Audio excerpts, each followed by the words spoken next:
Restez connectés à l'actu en Onis avec Super U, commerçant autrement à Maran.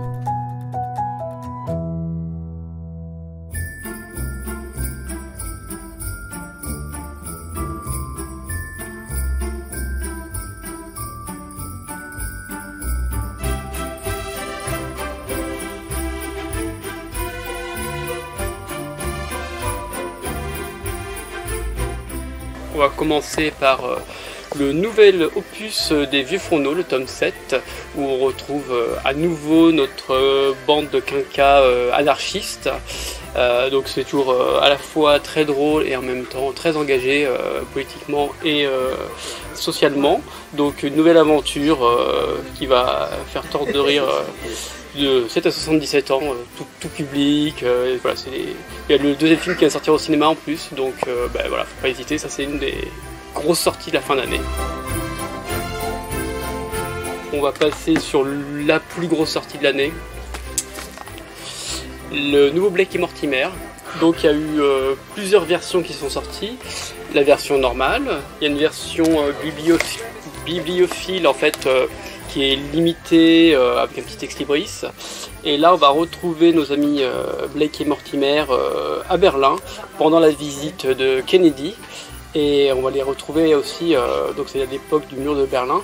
Et on retrouve aussi nos enquêteurs qui ont parti aussi en Russie, avec tout un complot qui va se tramer avec le président américain en cible. Donc on est en plein dans la guerre froide, donc c'est super intéressant et c'est sûrement l'un des meilleurs Blake et Mortimer depuis pas mal d'années. Il y a 4 versions qui sont sorties, donc pour les collectionneurs, ils peuvent choisir la version qui leur plaît le plus. Ensuite, au niveau des coups de cœur, nous avons Colorado Train. Donc on est chez Sarbacane Édition. C'est une adaptation d'un roman jeunesse. On plonge complètement dans un univers à la Stephen King. Ça se passe dans une petite ville perdue du Colorado, vraie misère sociale. Et on suit un groupe de jeunes complètement défavorisés qui traînent dans les rues. Jusqu'au jour où en fait, il y a des enfants qui commencent à disparaître. Et on commence à se dire qui est-ce qui enlève les enfants, surtout que dans les environs de la ville, il y a beaucoup de vagabonds qui traînent et on commence à se dire si ça se trouve c'est eux, sauf que en fait c'est pas forcément les vagabonds. Donc très prenant, c'est des petits chapitres assez courts et c'est très efficace. Le 3e tome du Château des Animaux, qui est une adaptation de la ferme des animaux de George Orwell, mais version animalière. On retrouve notre amie, la jeune chatte qui en fait vit dans ce château et qui fomente une révolte contre le dictateur, le taureau Silvio. Et en fait c'est une BD sur les mécanismes du despotisme et comment faire pour lutter contre le despotisme. C'est une super BD que tout le monde devrait lire. C'est vraiment génial et les dessins sont juste magnifiques. Et le dernier petit coup de cœur, un bon petit western des familles. En un seul tome, donc ce qui est plutôt pas mal. Beau livre en plus avec un joli dos toilé. Et on va suivre un groupe de rebelles. Il y a 2 Indiens et un Irlandais qui vont croiser la route d'un jeune enfant un jeune Indien qui est élevé par des fermiers blancs et qui va être embrigadé avec ce groupe-là dans une quête de vengeance. Les dessins sont juste somptueux. On se retrouve vraiment dans les grands espaces américains, des grands paysages et vraiment bluffant, vraiment un gros coup de cœur sur cette série-là. Voilà, pour animateurs de western, mais pas que, une belle histoire.